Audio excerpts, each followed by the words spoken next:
வணக்கம் ஃப்ரெண்ட்ஸ், நம்ம ஆலினால் சிச்சர் யூடியூப் சேனலுக்கு உங்களை அன்போடு வரவேற்கிறேன்.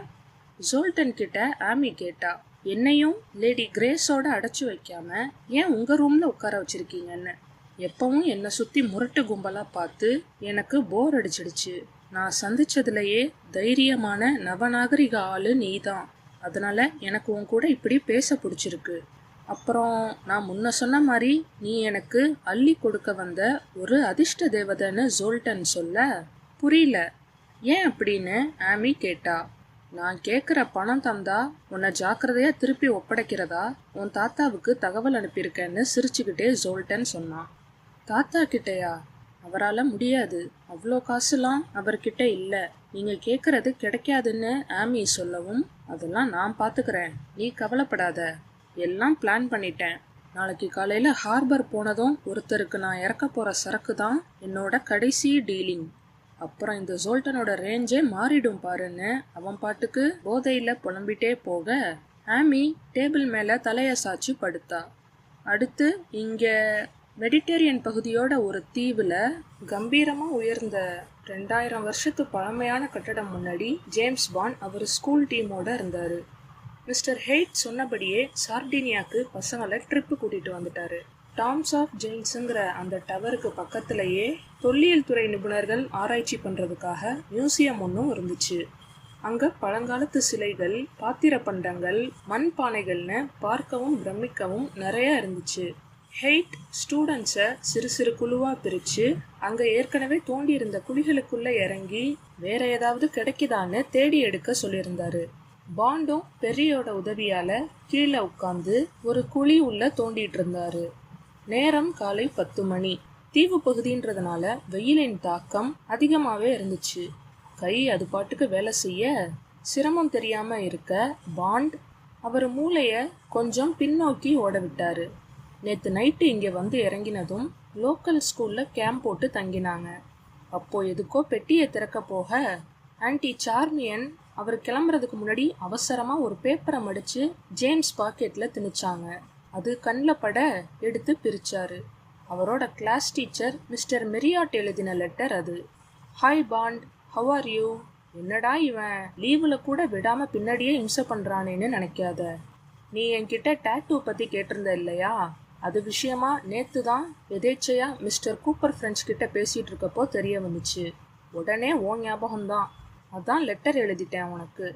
பல்லாயிரம் வருஷங்களுக்கு முன்னாடி, அதாவது ரோமானியர்களின் ஆட்சி புகழடைகிறதுக்கு முன்னே வெளிநாட்டவர்கள் எல்லா திசையில இருந்தும் படையெடுத்து இட்டாலிக்குள்ள வந்தாங்க. அதனால போர் கொடூரமா நடந்துச்சு. அதுக்கப்புறம் போராடி எப்படியோ அவங்களுக்கு சுதந்திரம் கிடைச்சிது.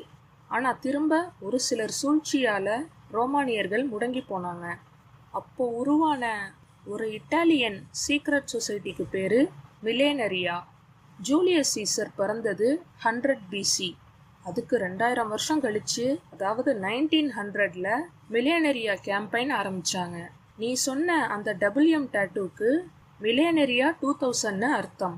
அந்த சொசைட்டியை சேர்ந்தவங்க தான் இப்படி டேட்டூ குத்திருப்பாங்கன்னு மிஸ்டர் கூப்பர் ஃப்ரெண்ட்ஸோட ஹிஸ்ட்ரி டிஸ்கஷனில் இருந்தப்போ எனக்கு சொன்னார். இன்னொரு விஷயம், மிலேனரியாவில் உள்ளவங்க லாட்டின் மொழியை தான் அவங்க சீக்ரெட் லாங்குவேஜாக யூஸ் பண்ணுவாங்க.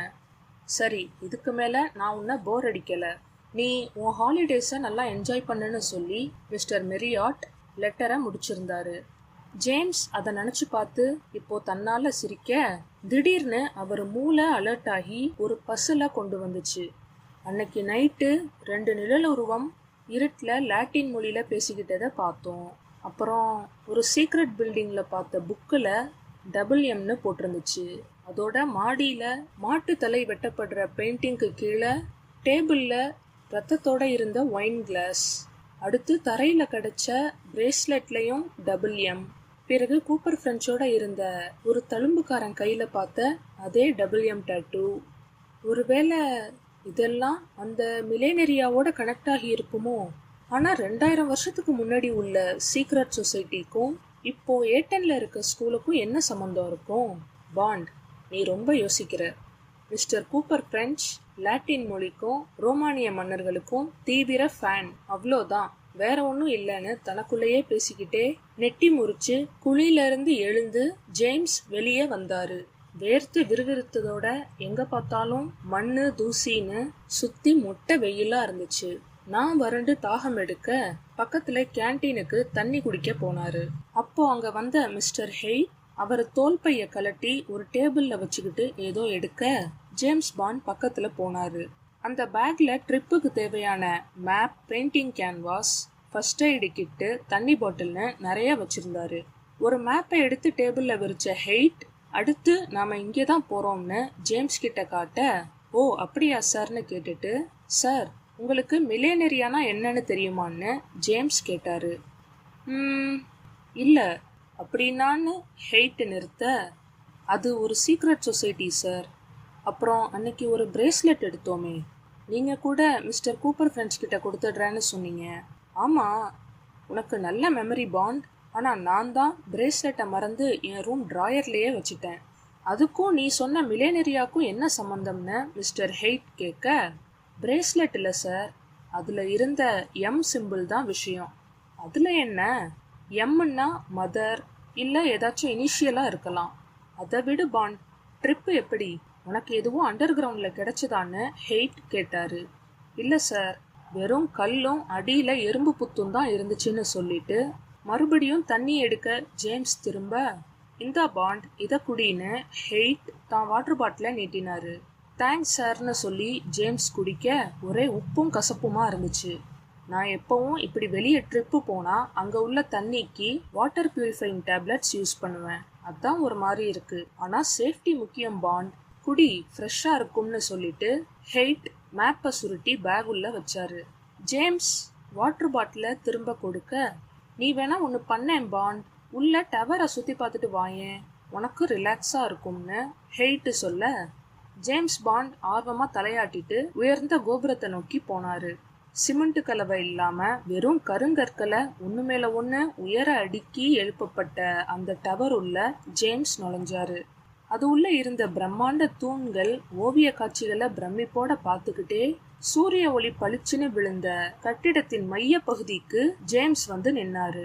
வெயிலின் தாக்கத்தால ஏற்கனவே வாடி இருந்தவருக்கு கண்கள் கூசி ஒரே அனல் அடிச்சது. உடனே அங்கிருந்து விலகி சுவரை பிடிச்சுக்கிட்டு கொஞ்ச நேரம் சுத்தி முத்தி பார்த்தாரு. பிறகு அங்க இருந்த ஸ்பைரல் வளைவு மாடிப்படிக்கிட்ட போய் அதுல ஏறினாரு. பாதி படிகள் ஏறினதும் திடீர்னு உடம்பெல்லாம் வேர்த்து ஜேம்ஸுக்கு கண்கள் இருட்டி அந்த இடமே சுத்துறது போல இருந்துச்சு.